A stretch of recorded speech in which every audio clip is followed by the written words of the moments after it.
조선시대는 엄격한 신분 제도와 유교 사상이 지배하던 시절이었습니다. 그 시대의 한 여인의 이야기가 온 나라를 뒤흔들었죠. 그 주인공은 바로 이구지라는 여인이었습니다. 여러분, 혹시 이구지라는 이름을 들어보셨나요? 아마도 대부분의 분들은 처음 듣는 이름일 겁니다. 하지만 조선시대에 이 여인의 이름은 온 나라에 파다했습니다. 그녀는 어떤 인물이었길래 그토록 유명해졌을까요? 이구지는 양녕대군의 딸이었습니다. 양녕대군은 태종의 장남으로 한때 세자였다가 폐위된 인물입니다. 그의 딸 이구지는 왕실의 피를 이어받은 고귀한 신분이었죠. 하지만 그녀의 어머니는 양녕대군의 여종이었기에 이구지는 서녀의 신분이었습니다. 이구지의 삶은 평탄치 않았는데요. 그녀는 별제 권덕영이라는 사람과 결혼했지만 남편에게 냉대를 받았다고 합니다. 그러다 어느 날 남편이 낙마 사고로 세상을 떠나게 되었죠. 홀로 남은 이구지의 곁에는 천례라는 남자 종이 있었습니다. 여기서부터 소문이 시작됐습니다. 이구지가 천례와 가까워지더니 어느 날부터 천례가 비단 옷을 입고 말을 타고 다니기 시작했다는 겁니다. 게다가 천례에게 준비라는 어린 딸이 있었는데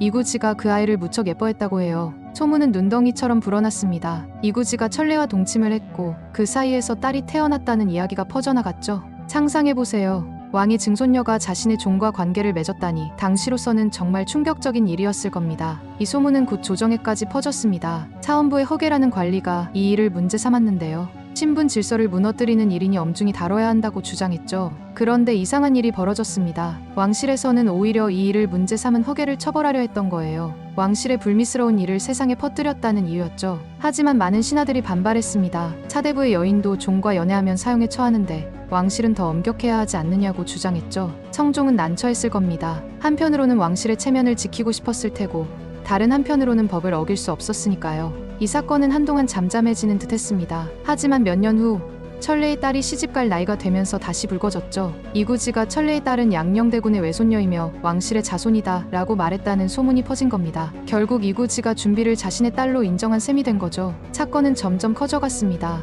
많은 사람들이 조사를 받았고 천례는 신문 과정에서 끝내 죽고 말았습니다. 그는 끝까지 이구지와의 사이를 부인했다고 합니다. 결국 성종은 1489년 3월 7일 이구지에게 사약을 내렸습니다. 그녀는 왕의 친족이라 고문을 할 수 없었고 자백도 받지 못했지만 증거가 너무나 명확했기 때문이었죠. 이구지는 그렇게 세상을 떠났습니다. 그녀의 이름은 왕실 족보에서 지워졌고 대신 자녀안이라는 음란한 여자들의 이름을 기록한 책에 오르고 말았습니다. 이구지의 이야기는 오랫동안 잊혀졌는데요. 1970년대에 조선왕조실록을 번역하는 과정에서 그녀의 존재가 다시 세상에 알려졌죠. 신분의 벽을 넘어 사랑을 택한 이구지.